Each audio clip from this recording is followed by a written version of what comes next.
Hey guys, welcome to the very first episode of the HuntFit SemiLive series brought to you by Healthy Hunters.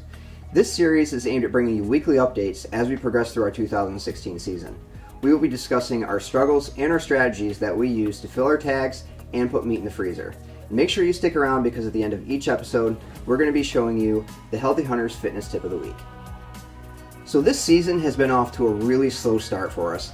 We started in late spring and early summer, looking at ways that we could possibly enhance our property to hold deer for longer periods of time, and that's because traditionally this piece of property holds deer during the early season and during the rut, but during that late season time frame, they all just seem to disappear. And we came up with the idea that this is because we lack quality food sources during that time frame.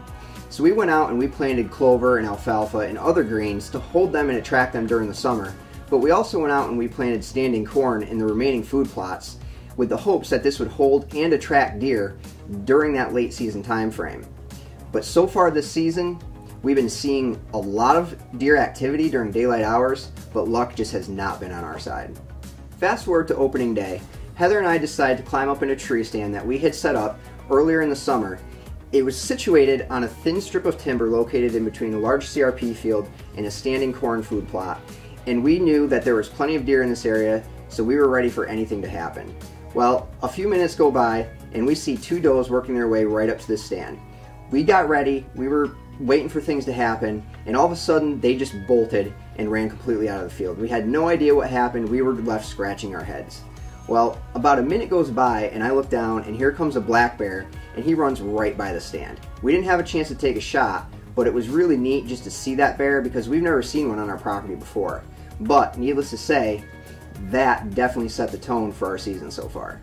The next evening, I headed out to sit in another stand that sits on a green food plot with the hopes of filling an antlerless tag. This stand is located on the edge of the food plot, so any deer that would have moved into that food plot during that time, I would have had a good shot at.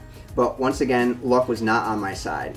About an hour into my sit, I look up and I see a large doe coming into me from the far end of the food plot. I had plenty of time to get ready and set up for everything to go down.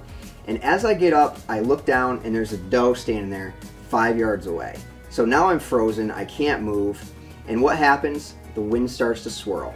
Perfect timing, but she ended up catching a whiff and she took out of that plot and she took all the other deer with her. So after the first week of the season, if I were to take any lesson away from this, I would have to say that no matter what you do, and you can do everything right, sometimes luck just isn't on your side. And so I want to talk about 3 early season strategies that we incorporate into our spot in order to make it better. The first is making sure that we have good entry and exit routes into each stand site. The way that we do that is we create multiple routes of access and ways to also get out of the stand in the evening. And when we focus on that, we make sure that we have cover. We don't want the deer to know that we're coming in or out of the stand sites, and by having multiple ways of coming in and out, you're keeping the deer guessing. The second thing that we do during early season is we make sure that we hang plenty of stands. And the reason we do that is because we never like to sit the same stand more than once a week. And that also helps the deer keep guessing what you're going to do and keeps them from patterning you the same way that we more or less pattern them. And the third, and one of the most important that we do during this time of year, is we make sure that we only hunt evenings. In the early season, deer are very predictable, and you know more or less when and where they're going to be. If you've done your job as far as scouting goes and having trail cameras running, you should have a pretty good idea by now. So use those 3 strategies, and hopefully that'll help you as the season progresses. Make sure that you guys stay tuned for our Healthy Hunters Fitness Tip of the Week. Hey guys, welcome to another episode of Healthy Hunters Fitness Tip of the Week. Today we're going to talk about trail running and why it's beneficial to you on and off the field. Your first benefit, variability. When you're trail running, you face a lot of elevation changes and uneven surfaces. So trail running forces your body to adapt to the trails, and you target muscles that you otherwise wouldn't have targeted running on a flat surface. Another great benefit to trail running is that this is for all types of hunters.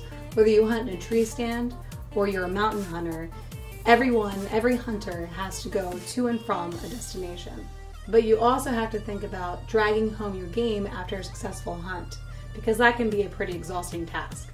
You'll also burn more calories, which will help you build a better physique and will also give you more energy and stamina throughout the day. So if you're used to running on a treadmill or on a flat surface like a road, I recommend that you give trail running a try. Thank you for tuning in to another episode of Healthy Hunters Fitness Tip of the Week, and we hope to see you next time.